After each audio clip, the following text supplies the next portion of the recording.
Bible lahin mi phabab Jacob akimin phana thumun akisejin he ho he banai jan ana simau hite Genesis bungli chang somlako achun lamek chunji ni akipuizin amin adal zilla ahi Genesis bung somlago chang thumna achun Sarai in Abraham dingin asonu Hagar chu azidingin ape Genesis bung somni langa chang khan apana ni sung chu simal Sarai athi zowin Abraham in Ketura zi in akipuizin he Second Samuel bunga chang somla thum sunga jong chun David in thaikem chule zitampi akipuizin he First Kings bung somla kha chang khan apana li sunga chu isima hile Solomon chun zi jasagi anejin he akiti in he David le Solomon hin kho hi na he le ani to gyal hona he apa jal hona he zi khat kalwal anei hlona hi in hi chi hi pathin nin dan thu ape Deuteronomy bung som da sagi chang som da sagi sunga leng khat Israel leng khat nin anei dinga aphal lo pathin nin dan thu ape apal ke hlona he hi chi ji a hin aman hin kho keu se helowin khang atu acha ge ya hin boina la ha san in sunga boina la ha san tampi hi ana thu hlani he ihin sim do ho keu se hi Bible Jacob akimin pha na hi pun hi chi ho khala zong chun min pha thei dik zong le am ho changa ko na he aphat na le aphat lo na zong hi he do thei he mi abang kha chun David le Solomon in zi ni anejin ken zong ka nei the hi te apan sa na ke sim loi zong am da pon David le Solomon in zi tampi ane ya chume pathenin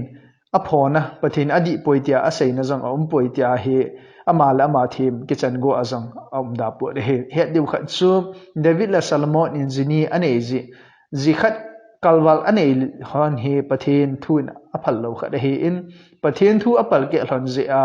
in sung hlana ha san gan theina kito mona kilang khan na kibung khan na ho jong he igyal do dewa de sa he Bible hin Jacob asei ji a he izui dewa asei a he po in Bible ki sei zo se hi adi a hi Abraham in jong Jacob ane hi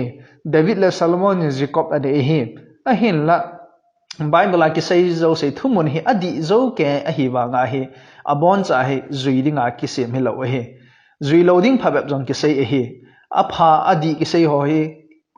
ihin khowa izui oba pathin to ki gui zom na hin kho isim phat theine di wa ki se hi in pathin hoina pathin lunggel lungput imu do theine di wa hi pathinin athu hi ai pe o hi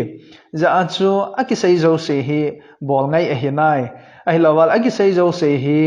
izui te te diu hi tin helovin ase chu inung sun owa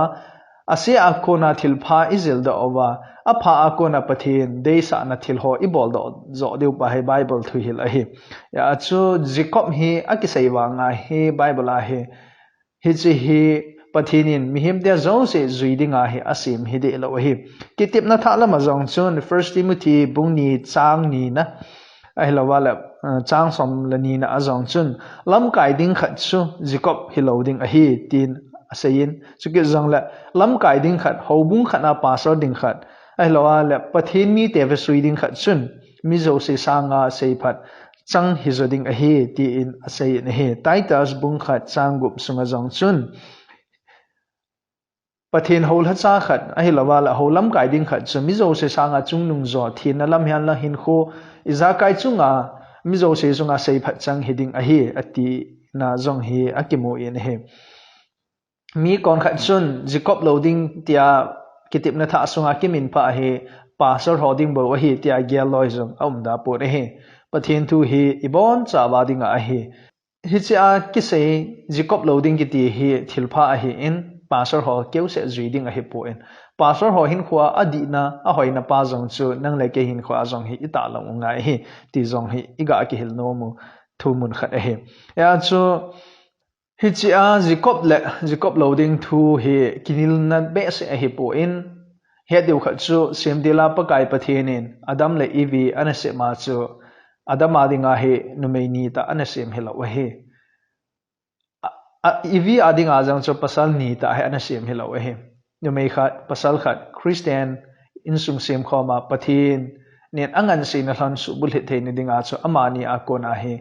hungke pan a hi in pathin aphu do ke chen na insung ke ti chu numei khat la pasal khat akona hungke pan he eja chu Hitsi alim dan pa he kitip na tha sunga Jesus Christa le a hobung kimial het na zong ki guizop na khat na zong hila the he in sunga jila cha ke ka a hilawala in sung ki vai hom na to hobung sunga ki vai hom na zong he a ke ba na kial a ke sam kai na he Jacob he ei ma chon dan ngai dan a hilawala zat la nam abi ibi a he ke bang lo mai the he mi abang kha chun Africa gama chun am ho chon dan na chun Jacob he angai na dola ne azong a omin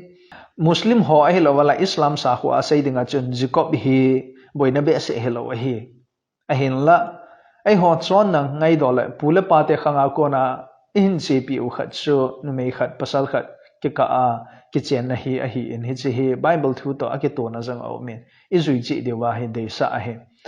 ibat na hi le pula pa te khanga chun Jacob hi khatlani ana umin ana umwanga chun a phat na sangin asit na lam ma zo hi mu thei jen au min he Jacob a umza in sunga ki to mo na kilang khan na kibung khan na ho jong hi kibung khan na ho hen azui ne he tu ni in jong Jacob mi pha ba jong le hi chi Jacob hi ai ho ko ki cha te ko ki nam mi te adinga he ki phat sa na nam pum bi in phat sa na anei cho hi po in aji chu hi chi hi chon na ngai dol hi be se lo hi Bible thu to ake kal na keu hilawa I chon danu I khan danu I ke vai hop naw khan kho nun kho ta jong hin ke to lo hi ti pa hi sei do no mo hi ya chu mi abang kha chun Jacob hi Bible ake su ja chu zui pi ding ham zui the ham apha ham tia hi gyala min hi chu a hi pon he Bible ake sun jo se hi adi a hi wanga adi lo ho hi zui dinga pathin a sei hi lo hi ya chu Adam le Eve pathin in sem ti la nu me khat pasal khat tia ana sem pa zo tu na jong ichi pi thei ta ting wala he chu